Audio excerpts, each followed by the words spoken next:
আসসালামু আলাইকুম। 2026 সালের এসএসসি পরীক্ষায় যে সকল শিক্ষার্থীরা উত্তীর্ণ হয়েছ, অর্থাৎ তোমরা যারা এসএসসিতে পাশ করেছ, সামনে কলেজে ভর্তি হবে এবং অনলাইনে আবেদন করবে। তোমাদের কলেজে ভর্তির পূর্বে তোমাদেরকে 9টি শিক্ষাবৃত্তি প্রদান করা হবে। কারা কারা এই 9টি শিক্ষাবৃত্তি পাবে এবং কীভাবে কোন বৃত্তি পাবে বিস্তারিত এই ভিডিওতে জানিয়ে দিব। তোমাদের উপবৃত্তি এবং শিক্ষাবৃত্তির সকল আপডেট তোমরা সবার আগে পেয়ে যাবে এসএসসি রেজাল্ট 2026 নামে যে অ্যাপস রয়েছে, এই অ্যাপসের মধ্যে পেয়ে যাবে।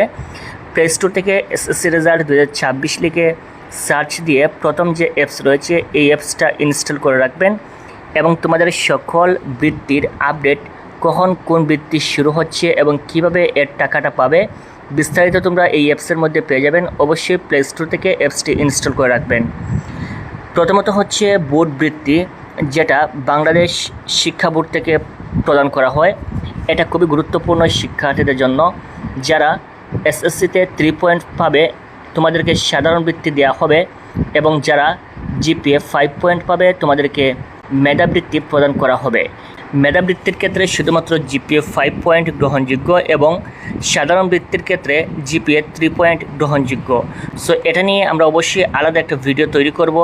3 পয়েন্টের মাধ্যমে কারা কারা সাধারণ বৃত্তি পাবে এবং 5 পয়েন্টের মাধ্যমে অবশ্যই তোমরা যারা রয়েছো প্রত্যেকেই শিক্ষাবৃত্তি পাবে। এটা হচ্ছে বোর্ড বৃত্তি এবং এটা ফলাফল প্রকাশের কয়েক মাসের মধ্যে কিন্তু এই বৃত্তিটা প্রদান করা হয়। 2 নম্বর হচ্ছে ডাচ বাংলা ব্যাংক শিক্ষাবৃত্তি, যেটা আমরা ইতিমধ্যে একটা ভিডিও তোমাদেরকে দিয়েছি। এটা 4 সেপ্টেম্বর থেকে আবেদন শুরু হয়েছে। ইতিমধ্যে তোমরা চাইলে আবেদন করতে পারো। যারা গ্রাম অঞ্চলে রয়েছে তোমাদের 4.83 এবং যারা শহরাঞ্চলে রয়েছে তোমাদের জিপিএ 5 পয়েন্ট থাকলে তোমরা ডাচ বাংলা ব্যাংকের শিক্ষাবৃত্তি পাবে এবং এখানে তোমাদেরকে 2 বছরে মোট 67,000 টাকা প্রদান করা হবে। 3 নম্বর হচ্ছে শাহজালাল ইসলামী ব্যাংক ফাউন্ডেশন বৃত্তি। এখানে বিজ্ঞান ও অন্যান্য বিভাগে এলাকাভেদে জিপিএ 4 পয়েন্ট থেকে জিপিএ 4.50 থেকে জিপিএ 5 পয়েন্ট পর্যন্ত যে সকল শিক্ষার্থীদের রেজাল্ট রয়েছে তোমাদেরকে এই বৃত্তি প্রদান করা হবে, যেটার আবেদন শুরু হবে 27শে আগস্ট থেকে।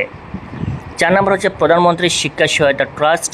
এটা হচ্ছে একাদশ ও আলিম প্রথম বর্ষের ভর্তিচ্ছুক সচ্ছল মেধাবী অভিভাবকদের বার্ষিক আয় যাদের 3 লাখ টাকা বা তার কম হবে তোমাদেরকে প্রধানমন্ত্রী শিক্ষা সহায়তা ট্রাস্টের উপবৃত্তি প্রদান করা হবে। এখানে যখন তোমরা কলেজে ভর্তি হবে তখন তোমাদেরকে এটা প্রদান করা হবে। 5 নম্বর হচ্ছে সোনালী ব্যাংক পিএলসি। এখান থেকে তোমরা যারা দরিদ্র, মেধাবী এবং অনগ্রসর শিক্ষার্থী রয়েছে, এবছর এসএসসিতে পাশ করেছো, তোমাদেরকে এই বৃত্তিটা প্রদান করা হবে। এটা তারা অবশ্যই সামনে বিজ্ঞপ্তি প্রকাশ করবে এবং বিজ্ঞপ্তি প্রকাশ করলে আমরা অবশ্যই তোমাদেরকে জানিয়ে দিব।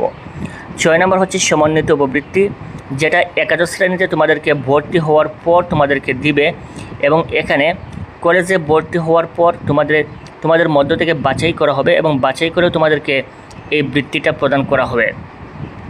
যখন তোমাদের কলেজে ভর্তি শুরু হবে তখন কিন্তু এটার কার্যক্রম শুরু হবে। এরপর হচ্ছে ওয়েজ আর্নার্স কল্যাণ বোর্ড।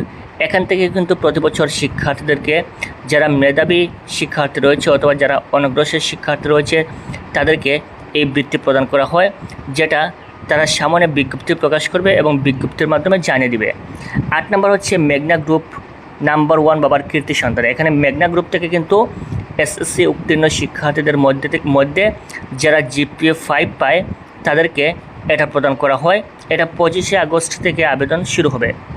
সবশেষ হচ্ছে মানুষের জন্য ফাউন্ডেশন।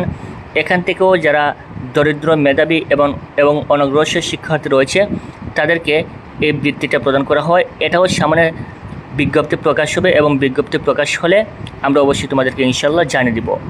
সো এই 9টা শিক্ষাবৃত্তি পাবে যারা এসএসসি 26 সালের পরীক্ষায় পাশ করেছে তোমাদেরকে দেওয়া হবে। সো কখন কোন বৃত্তি আসবে এবং কীভাবে আবেদন করতে হবে সম্পূর্ণ অবশ্যই তোমাদেরকে দেখিয়ে দিব। যারা নতুন রয়েছে আমাদের ফেসবুক পেজটি ফলো দিয়ে ইউটিউব চ্যানেলটি সাবস্ক্রাইব করে রাখবেন। Thank you so much.